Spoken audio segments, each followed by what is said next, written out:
الحمد لله وكفى وسلام على عباده الذين اصطفى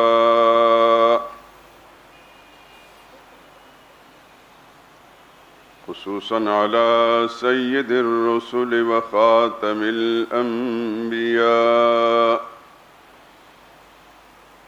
وعلى آله المجتبى وأصحابه الأتقياء.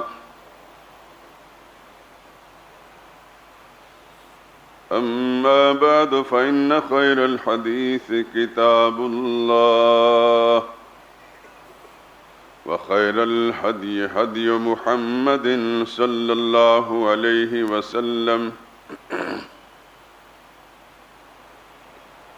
وشر الأمور محدثاتها وكل محدثة بدعة وكل بدعة ضلالة وكل ضلالة في النار.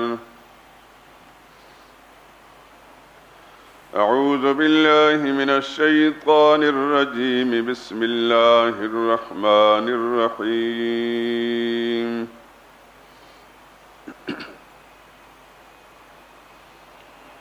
وما كان لمؤمن ولا مؤمنة إذا قضى الله ورسوله أمرا أن يكون لهم الخيرة من أمرهم ومن يعص الله ورسوله فقد ضل ضلالا مبينا.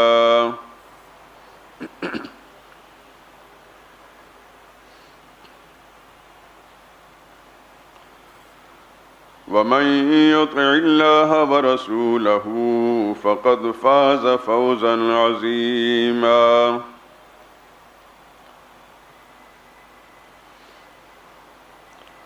اور کسی مومن مرد اور مومن عورت کو حق نہیں پہنچتا کہ جب اللہ اور اس کا رسول کوئی فیصلہ فرما دے تو وہ اس کام میں اپنا بھی کچھ اختیار سمجھیں،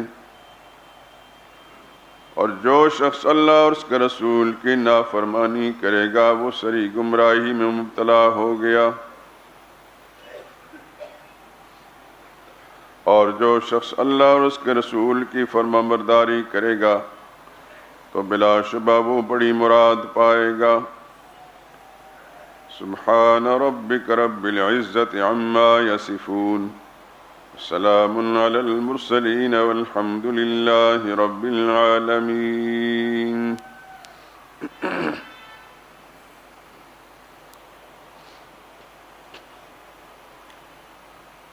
بزرگان محترم، برادران عزیز،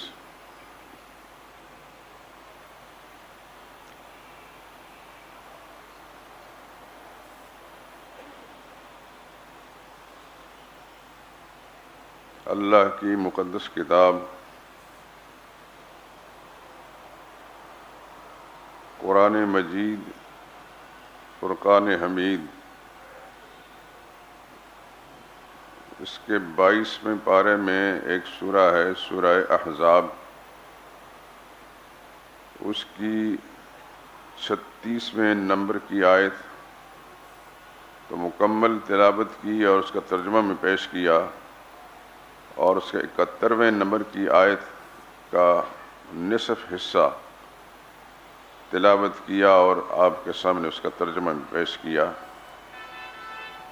دونوں کا حاصل یہ ہے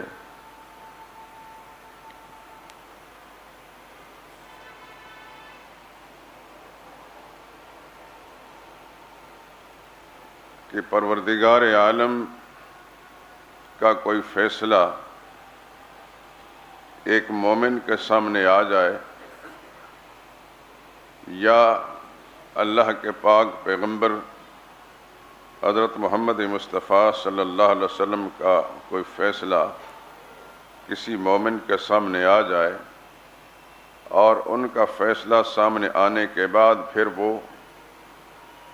اس معاملے کو بلا چون و چرا تسلیم کرنے کی بجائے خود اپنی رائے کو دخل دیں اور اپنا اختیار بھی کچھ سمجھیں کہ ہم نے بھی رائے دینی ہے،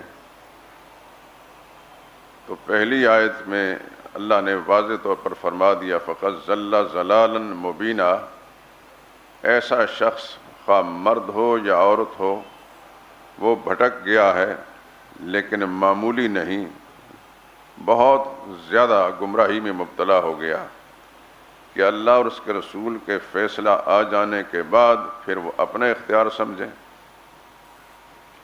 کیونکہ مومن کے لیے کوئی حق نہیں۔ اللہ نے خود فرمایا ما کان لمؤمن ولا مؤمنۃ، کسی مومن مرد کو مومن عورت کو کوئی حق نہیں پہنچتا کہ اللہ اور اس کے رسول کا فیصلہ آ جائے اور پھر وہ اپنا بھی کچھ اختیار سمجھے،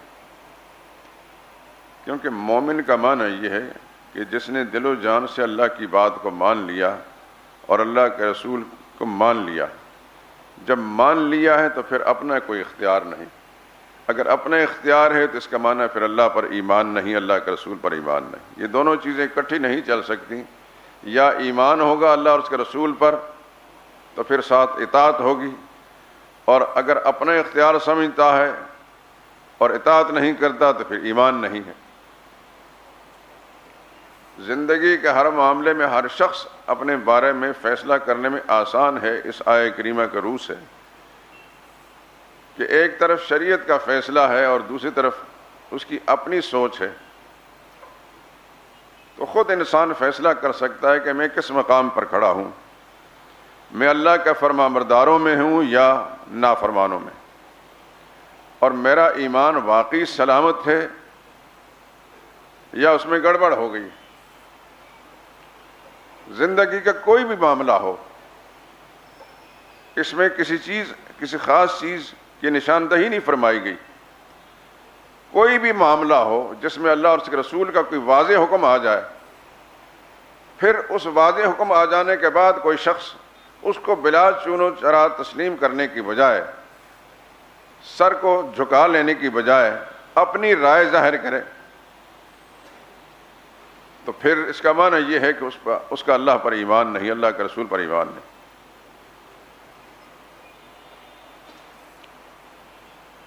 ایمان کے جو لفظ عربی زبان میں اس کا معنی ہے ماننا، اور اسلام کا جو لفظ ہے اس کا معنی ہے گردن جھکا لینا، تسلیم کر لینا، دل و جان سے مان لینا اور عملاً اپنی گردن اس حکم کے سامنے جھکا لینا، اس کا نام ایمان اور اسلام ہے۔ ایسا شخص مومن بھی ہے اور مسلم بھی ہے۔ اگر اللہ کے فیصلے کے سامنے گردن نہیں جھکاتا تو مسلم نہیں، اس کو دل و جان سے نہیں مانتا تو مومن نہیں ہے۔ ایمان کوئی ایسی چیز نہیں ہے کہ کسی شخص کے لیے اس کا اطلاق کیا گیا تو وہ اس کے ساتھ چپک گیا۔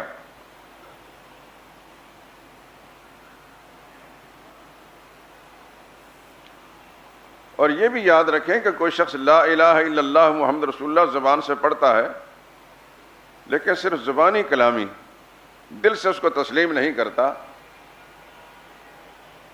تو اللہ کے قانون کے اندر وہ مومن نہیں ہے، اور اس کی مثالیں قرآن کریم کے اندر موجود ہیں۔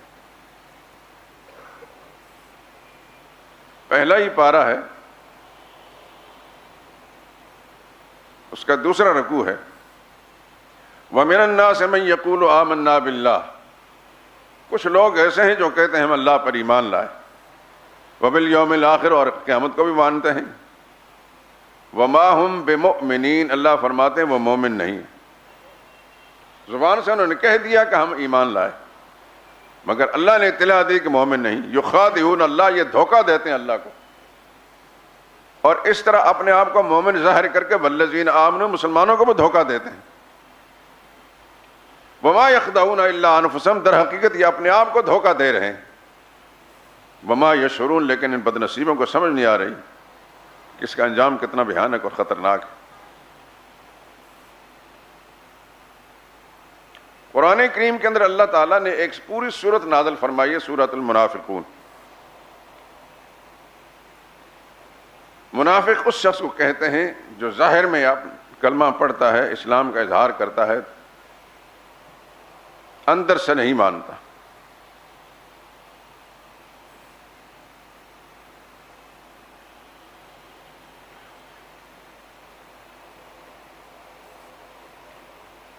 ایسے شخص کے بارے میں قرآن کریم میں اللہ کریم نے فرمایا ان المنافقین فی الدرک الاسفل من النار، یہ جو منافق ہیں یقین جانو آگ کے سب سے نچلے طبقے میں ڈالے جائیں گے۔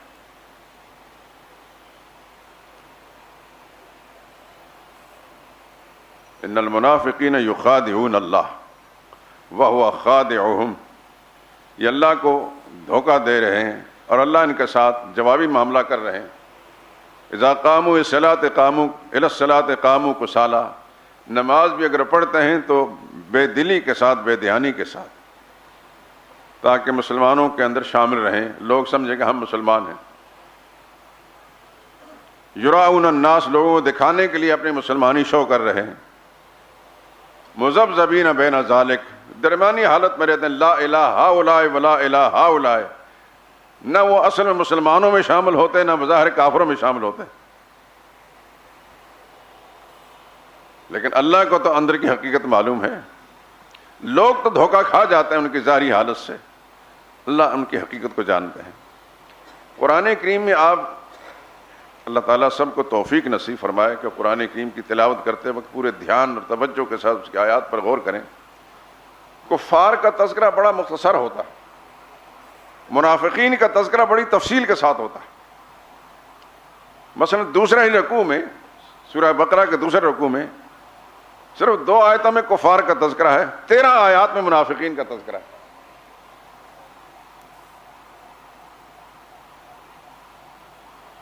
اور قرآن کی روح سے یہ بات معلوم ہوتی ہے کہ اسلام کے لیے جتنا مضر اور خطرناک منافق ثابت ہوا ہے، کبھی کافر ثابت نہیں ہوا۔ مثلا مکی زندگی، 13 سالہ مکی زندگی نبی کریم صلی اللہ علیہ وسلم کی، اس میں کفار نے حضور صلی اللہ علیہ وسلم کو جسمانی نقصان پہنچایا۔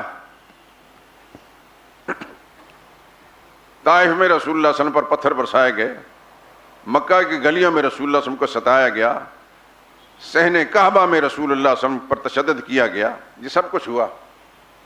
لیکن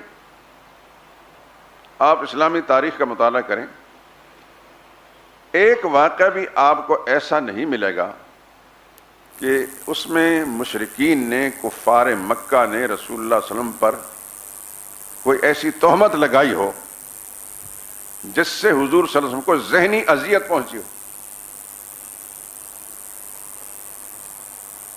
نہ رسول اللہ صلی اللہ علیہ وسلم کے کردار پر کسی نے انگلی رکھی، نہ حضور صلی اللہ علیہ وسلم کے دیانت امانت کو مشتبہ قرار دیا، نہ رسول اللہ صلی اللہ علیہ وسلم کی زوجہ مطہرہ پر کوئی تہمت لگی۔ بلکہ آپ سب جانتے ہیں کہ ان سے جب پوچھا گیا، خود رسول اللہ نے پوچھا، حل وجدتمونی صادقا او کاذبا، سب سے پہلا سوال رسول اللہ صلی اللہ علیہ وسلم سے یہ کیا تھا۔ اپنا پیغام رسالت سنانے سے پہلے حضور صلی اللہ علیہ وسلم نے اپنے آپ کو پیش کیا، حل وجدتمونی صادقا او کاذبا، میں اپنے بارے میں تم سے معلومات لینا چاہتا ہوں، مجھے تم نے کیسا پایا؟ میرے 40 سال تمہارے اندر گزارے ہیں، میرا بچپن بھی تمہارے سامنے ہے، میرا لڑکپن بھی تمہارے سامنے ہے، میری جوانی بھی تمہارے سامنے ہے، میرے معاملات اور کردار بھی تمہارے سامنے ہے، میری گفتار بھی تمہارے سامنے ہے، یہ ساری چیزیں تمہارے سامنے، کوئی چیز چھپی ہوئی نہیں۔ اس پورے عرصے کے اندر تم نے مجھے کیسا پایا؟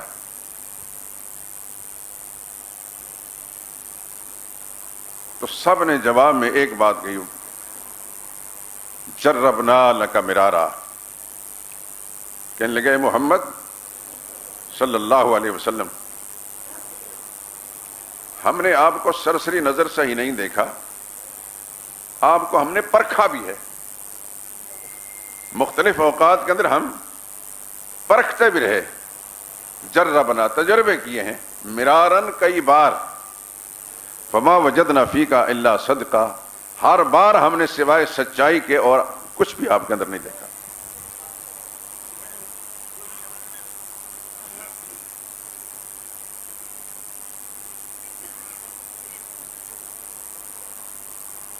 لیکن چونکہ جو پیغام آپ نے سنایا تھا وہ ان کے عقیدے اور آبائی عقیدے کے خلاف تھا، اس واسطے سب کے سب حضور صلی اللہ علیہ وسلم کے جانی دشمن بن گئے۔ جسمانی نقصان تو پہنچایا لیکن رسول اللہ صلی اللہ علیہ وسلم پر پھر بھی تہمت نہیں لگائی.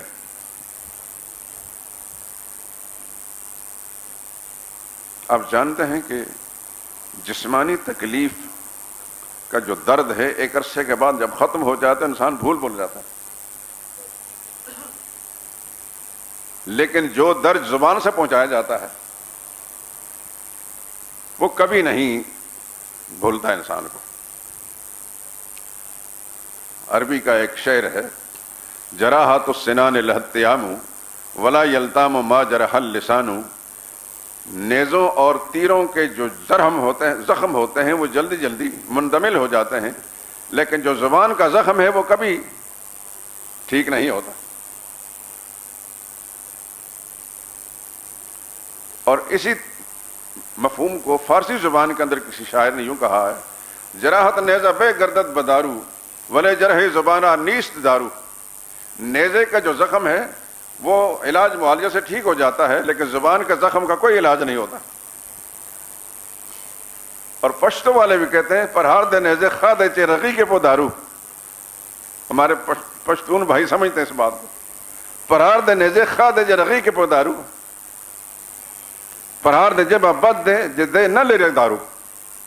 زبان کا زخم کس کا کوئی علاج نہیں. ہمارے استاد حضرت قاضی اسمت اللہ صاحب رحمۃ اللہ تعالی علیہ جب ہمیں نحو کی کتاب شرح جامی پڑھا رہے تھے، کوئی 45 سال پرانی بات، یا اس سے زیادہ عرصہ ہو گیا، تو انہوں نے یہ سارے اشعار اس وقت پڑھے. اس میں ایک بحث آئی تھی. اللہ تعالیٰ کا انعام یہ ہے کہ جب ان کی زبان سے ایک لفظ نکلا تو ہمیں یاد ہو گیا. انہوں نے پنجابی میں ایک شعر کہا تھا. اس کا پہلا جو مصرع ہے غالباً یوں تھا،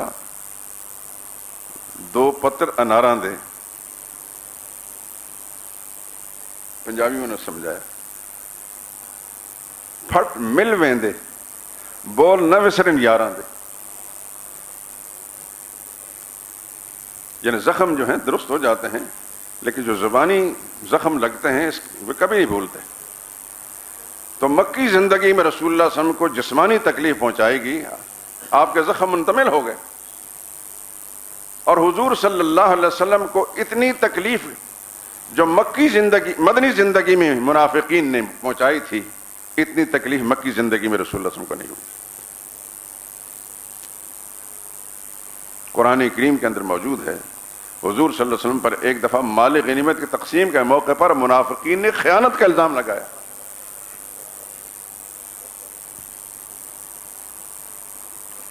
یہ کلمہ گو،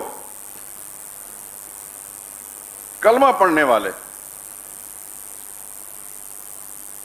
اللہ نے صفائی پیش کہ ما کان للنبی ان یغل، نبی کی شان نہیں کہ وہ خیانت کریں. ومن یغل یات بما غل یوم القیامہ، جو خیانت کرے قیامت دن اس کو بھگتنا پڑے گا. پیغمبر پر یہ تہمت مت لگاؤ، لیکن یہ تہمت مسلمان کہلانے والے نے لگائی.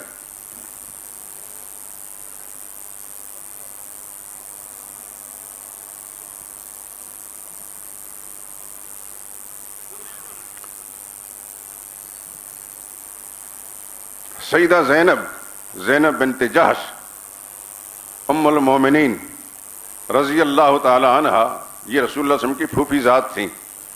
ان کا حضور صلی اللہ علیہ وسلم نے اپنے منہ بولے بیٹے حضرت زید بن حارثہ کے ساتھ نکاح کیا تھا. توجہ کے ساتھ اس بات کو سمجھیے.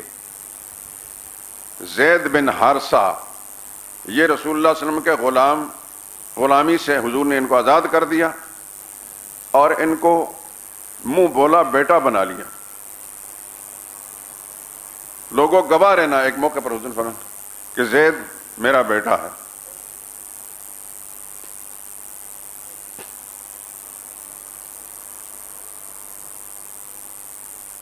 سیدہ زینب حضور صلی اللہ علیہ وسلم کی ازواج مطہرات دو تھیں جن کا نام زینب تھا، یاد رکھنا. ایک زینب بنت خزیمہ تھی اور دوسری زینب بنت جحش تھی. زینب بنت خزیمہ تو 2 مہینے 3 مہینے یا 8 مہینے اتنے عرصہ حضور کے نکاح میں رہیں اور رسول اللہ صلی اللہ علیہ وسلم کی حیات میں وفات پا گئیں۔ حضور کی حیات کے اندر 2 ازواج مطہرات فوت ہوئی ہیں، سیدہ خدیجہ اور سیدہ زینب بنت خزیمہ رضی اللہ عنہما۔ جو زینب بنت جحش تھی یہ حضور صلی اللہ علیہ وسلم کی پھوپھی ذات تھی، بہت حسین اور خوبصورت، بڑے خاندان کی۔ نبی کریم صلی اللہ علیہ وسلم نے اپنے منہ بولے بیٹے حضرت زید کے لیے ان کو پیغام بھیجا۔ حضرت زید ذاتی طور پر کتنے اعلیٰ نسل کے کیوں نہ ہو لیکن غلامی کا داغ تو لگ چکا تھا، تو سیدہ زینب کو کچھ تأمل ہوا، ہونا ہی چاہیے، یہ فطرت ہے انسان۔ آپ کا نوکر، آپ سیدھی سی بات، آپ کا نوکر ملازم بڑا حسین و جمیل خوبصورت ہو، ہے تو نوکر، اگر آپ اپنے خاندان کی کسی حسینہ اور جمیلہ بڑے باپ اور بڑی ماں کی بیٹی کا رشتہ مانگیں گے تو وہ تأمل نہیں کرے گی، بالکل کرے گی۔ ہمارے یہاں کے نمازی بزرگ اللہ تعالیٰ ان کو جنت نصیب کرے، بڑے مخلص انسان تھے، انارکلی سے یہاں تشریف لائے، بالکل شروع کے زمانے کی بات ہے۔ انہوں نے خود سنایا مجھے کہ میرا بھانجا جو یتیم ہو گیا تھا تو اس کی ساری تعلیمی جتنی ضروریات تھیں میں نے پوری کی، ہمارے گھر میں رہتا تھا، بڑا لائق، بعد میں فوج کا بڑا افسر، اب تو ہو سکتا کرنل ہو یا جنرل ہو، جب کیپٹن تھا اس زمانے میں ملاقات ہوئی تھی۔ ان کے گھر میں پڑھتا تھا، بڑا حسین و جمیل۔ انہوں نے اپنی بیٹی ان کے ساتھ بیانا چاہی، بیٹی نے انکار کر دیا کہ جو میرے باپ کے ٹکڑوں پر پلتا رہا ہے میں اس کے ساتھ شادی نہیں کروں گی۔ یہ کچھ انسانی فطرت ہوتی ہے۔ تو حضرت زید پر تو غلامی کا داغ لگ چکا تھا، تو سیدہ زینب کا جب رسول اللہ صلی اللہ علیہ وسلم نے پیغام بھیجا تو انہیں کچھ تأمل ہوا، صراحتاً انکار نہیں کیا۔ ان کے بھائی کو بھی، جو پھوپھیزاد بھائی تھا حضور کا، اور ان کو بھی، تو یہ آیت نازل ہوئی جو میں نے ابھی پڑھی، ما کان لمؤمن ولا مؤمنۃ اذا قضى اللہ ورسولہ امرا ان یکون لهم الخیرۃ من امرہ۔ کسی مومن کو حق نہیں پہنچتا کہ اللہ اور اس کے رسول کو فیصلہ فرما دیں کہ وہ اپنا اختیار بھی سمجھے۔ جب آیت سنی تو فوراً انہوں نے لبیک کہہ دی، ایمان تھا نا۔ لیکن سیدہ زینب رضی اللہ تعالی عنہا کے ساتھ حضرت زید کی نبھی نہیں۔ سیدہ زینب اپنی برتری کا احساس تھا، بڑے باپ کی بیٹی، بڑے خاندان کی بیٹی، فطرتاً اپنے آپ کو برتر ہی سمجھتی رہی۔ حضرت زید بار بار حضور کے سامنے شکایت کرتے۔ اس سورہ مبارکہ میں سارا مضمون موجود ہے، وقت تھوڑا ہوتا ہے اس وجہ سے تو پوری تفصیل نہیں سنا سکتا۔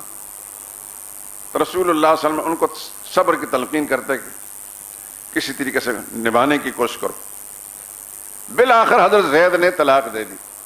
بات مختصر کرتا ہوں، اور یہ واحد صحابی ہیں قرآن میں ان کا لفظ، ان کا نام آیا ہے، پورے قرآن میں کسی صحابی کا نام نہیں آیا سوائے زید کے۔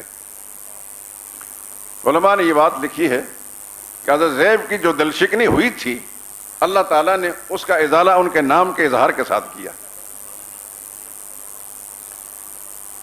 حضرت زید نے طلاق دے دی، اللہ نے وحی کے ذریعے سے فرمایا محمد مصطفیٰ زوجنا، کہا زید نے طلاق دے دی ہے، اے میرے پیغمبر ہم نے زینب کا آسمانوں پر آپ کے ساتھ نکاح کر دیا۔